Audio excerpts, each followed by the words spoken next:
आप देख रहे हैं यंग बाइट्स। मैं हूं आपके साथ पूजा ठाकुर। आज मैं बात करूंगी जीका वायरस के बारे में। जिस तरह से आप सभी जानते हैं कि डेंगू के केसेस जो है जम्मू कश्मीर में बढ़ते जा रहे हैं, उसके अलावा देश में भी कई सारे केसेस इसके आ रहे हैं। इसके साथ साथ अगर बात की जाए जीका वायरस की, तो इसको भी लेकर हम नज़रअंदाज नहीं कर सकते हैं। इसके क्या प्रिवेंशंस हैं, और आपको बताते हैं महाराष्ट्र में और केरल में इसके कई सारे केसेस आए हैं, और ये केसेस बड़े ना। इसकी प्रिवेंशन को लेकर क्या कुछ आपको स्टेप उठाने हैं। सबसे पहले ये जानेंगे कि आखिर जीका वायरस है क्या। इसी सब चर्चा के लिए हमारे साथ जुड़ने जा रहे हैं डॉक्टर दीपक। सबसे पहले आपका बहुत बहुत स्वागत है यंग बाइट्स में। Thank you Pooja. Sir, Zika virus की बात की जाए, पहले जिस तरह से कोरोना वायरस की आप बात करें, तो उसके बाद डेंगू के केसेस काफ़ी ज़्यादा बढ़ गए, उसका ट्रीटमेंट भी चल रहा है। ऐसे में अगर जीका वायरस की बात की जाए, अगर ये किसी को होता है, सबसे पहले इसके सिम्टम्स क्या रहते हैं, और जीका वायरस है क्या, ये जानेंगे सबसे पहले। देखिए, जीका भी एक वायरस है, जैसे कोरोना वायरस था, उसके बाद डेंगू में फ्लेवी वायरस है, और ये भी एक फ्लेवी वायरस है जो कि मॉस्किटोस, जो कि एडीज एजिप्टाई के बाइट से फैलता है। जो इन्फेक्टेड मॉस्किटो जब एक young human being, healthy human being को काटता है, तो उससे जीका वायरस फैलता है। जीका वायरस सबसे पहले जो आया था इस दुनिया में, सबसे पहले डिटेक्ट हुआ, वो अफ्रीका में, युगांडा में हुआ था। उसके बाद ये काफ़ी देर डॉर्मेंट स्टेज में रहा, और अभी बीच बीच में 2007 और फिर 2015-16 से रीसर्फेस दोबारा हुआ है। और इसमें पैनिक होने वाली इतनी कोई बात नहीं है। जम्मू कश्मीर में ऐसा कोई केस नहीं है। हाँ, कुछ केसेस जुलाई और अगस्त में केरला में मैक्सिमम 60 to 70 केसेस आए थे, और कुछ केसेस महाराष्ट्र में पाए गए थे। और लेकिन चूंकि ये भी मॉस्किटो बाइट से होता है, और जम्मू में अभी डेंगू के केसेस देखने को मिले थे जो कि बढ़ रहे थे, और लोग थोड़ा सा पैनिक भी हो गए थे। हाँ, पैनिक भी हो गए थे। तो हमें ये ध्यान रखना चाहिए कि हमें जो भी प्रिवेंटिव स्टेप्स हैं उनके लिए हमें सतर्क रहना है और उनको फॉलो करना है। अब प्रिवेंटिव स्टेप्स में जब हम बात करते हैं, तो जैसे डेंगू है, तो डेंगू भी मॉस्किटो बाइट से होता है, और जीका भी मॉस्किटो बाइट से होता है, एडिस एजिप्टी। और जब एडिस एजिप्टाई की बात करते हैं, तो इसका जो हम स्प्रेड करते हैं, तो ज़्यादातर ये अर्ली मॉर्निंग या आफ्टरनून में इसके बाइट्स होते हैं। तो मच्छर हमारे इन्वायरमेंट में ना रहें, मॉस्किटोज़ ना फैलें उनकी, ये एक सबसे बेहतरीन प्रिवेंशन है।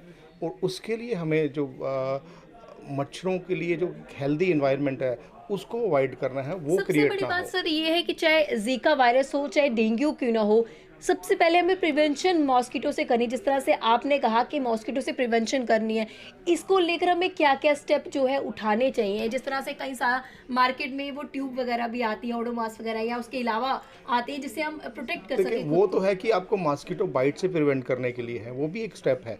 लेकिन सबसे ज़रूरी है कि मच्छर आपके एनवायरनमेंट में हो ही ना। उसके लिए आपका जो पानी, कहीं पे स्टेगनेंट पानी ना हो, आपका जो solid waste disposable management proper हो, आप इंसेक्टिसाइड्स के स्प्रे यूज़ कर सकते हैं, मॉस्किटो रिपेलेंट्स यूज़ कर सकते हैं, ताकि जो मॉस्किट्स हैं वो आपके एनवायरनमेंट में ना हो। अगर मॉस्किट्स नहीं होंगे तो बाइट्स नहीं होंगे। हाँ, बाइट से प्रिवेंट करने के लिए जब आप है, तो आप देख सकते हैं कि अपने शरीर को पूरा ढक के रख सकते हैं, और जो ऑइंटमेंट्स हैं, मॉस्किटो रिपेलेंट्स हैं, उनका भी आप यूज़ कर सकते हैं। तो लेकिन सबसे ज़रूरी जो ध्यान की रखने के लिए बात है, वो हमें हमेशा यही है कि अननेसेसरी वाटर स्टेगनेंट्स जैसे टायर्स में, पुराने ड्रम्स में, छत पे, ये इकट्ठा ना रहे। तो इसकी ताकि अर्ली डिटेक्शन किस तरह से हम कर सकते हैं ताकि हम इससे बच सकें। देखिए, अर्ली डिटेक्शन तो ये है कि जैसे अभी फैल रहा है, तो इसके जो लक्षण हैं उसमें डेंगू, जैसे डेंगू के लक्षण थे कि हाई ग्रेड फीवर था, हेमरेजिक फीवर था, प्लेटलेट काउंट कम हो जाता है, शरीर में मतलब एक थकावट लगती है, जॉइंट पेन्स होती हैं। तो उससे जो वीकनेस लगती है, तो जब हम जाते हैं टेस्ट करवाते हैं, तो वो डेंगू निकल के आता था। जीका के में भी ऐसे ही हैं। अब क्योंकि ये सब वायरस डिजीज़ हैं, इनकी कोई पर्टिकुलर स्पेसिफिक ट्रीटमेंट नहीं है, इनके सिम्टम्स की ही ट्रीटमेंट है। और जैसे ही कोई किसी को हाई ग्रेड फीवर हुआ, या उसको लगता है कि उसके आसपास कहीं मॉस्किटोज से और मॉस्किटोज के बाइट्स उसको हो सकते हैं, तो उनको उसी समय हॉस्पिटल्स में नियरेस्ट डॉक्टर के पास रिपोर्ट करना चाहिए, ताकि उनके प्रॉपर टेस्टिंग हो सके, डायग्नोसिस हो सके, और उनकी ट्रीटमेंट हो सके। जी, तो इसमें सबसे बड़ी बात ये भी रहती है कि खुद की बॉडी के प्रोटेक्शन के लिए आपको फुल स्लीव्स लगाने चाहिए। उसके अलावा क्या कुछ सजेस्ट आप करते हैं? मार्केट में कई सारी चीज़ें जो मिलती हैं मॉस्किटो से बचाने के लिए, रोलर हो गया, कुछ और भी चीज़ें होती हैं। तो आप क्या सजेस्ट करते हैं कि जब भी हमें बाहर निकलना, हमें किन-किन चीज़ों का खास तौर से ध्यान रखना देखिए, है? बाहर निकलने के लिए जो ध्यान रखना है कि सबसे पहले जो मैंने आपको बताया कि prevention is the first step. जी, ठीक है, prevention is better than care. तो अगर आपकी सोसाइटी में अगर आप मिलजुल के एक दूसरे को अवेयर करते हैं और आपके मोहल्ले में, आपके घर पे या बाहर जब भी जाते हैं, तो अगर मॉस्किटो ब्रीडिंग एनवायरनमेंट नहीं होगा तो मॉस्किटोस नहीं होंगे, तो आप आराम से इधर उधर घूम सकते हैं। लेकिन अगर आपको लगता है कि नहीं, एनवायरनमेंट ऐसा है, जो बारिशें हो रही हैं, पानी इकट्ठा हो गया, स्टेगनेंट है, मच्छर उसमें पनप सकते हैं और मच्छर होंगे बाहर, तो नेचुरली आपको अपने मतलब जो क्लोथिंग है वो पूरी रखनी है, ध्यान रखना है अपना। और जो भी मार्केट में अवेलेबल है, जहाँ भी आप यूज़ करते हैं मॉस्किटो रिपेलेंट्स, ट्यूब्स फॉर्म में या कुछ हम स्मोकी फॉर्म में होती हैं, और जैसे इलेक्ट्रिकल मॉस्किटो रिपेलेंट्स भी होते हैं जो लिक्विड फॉर्म में आते हैं, उनका भी यूज़ किया जा सकता है। और इंसेक्टिसाइड स्प्रे भी हैं जिनका भी हम यूज़ जी। कर सकते तो हैं। इससे घबराने की ज़रूरत नहीं है, हमें पूरी अवेयरनेस होनी चाहिए और प्रिकॉशन हमें क्या-क्या लेने चाहिए, इसके बारे में हमें जानकारी होनी चाहिए। देखो, प्रिकॉशंस तो मैं आपको बता ही रहा हूँ जो जो जी, देने हैं। अब घबराने की बिल्कुल भी बात नहीं है। गवर्नमेंट हमारी काफ़ी अलर्ट है इन सब चीज़ों के लिए, वो अपने सारे प्रिवेंटिव स्टेप्स ले रहे हैं।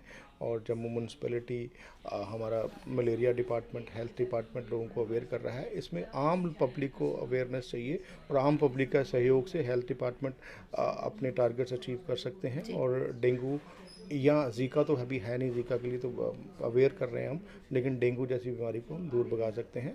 और इसमें सिर्फ ध्यान रखना है कि आप जो मॉस्किटो फ्रेंडली एनवायरनमेंट है, उनकी ब्रीडिंग को जो हेल्प करता है, उसको आप प्रिवेंट कीजिए, तो आप इन सब बीमारियों से दूर रह सकते जी, हैं। बहुत-बहुत धन्यवाद हमारे साथ जुड़ने के लिए।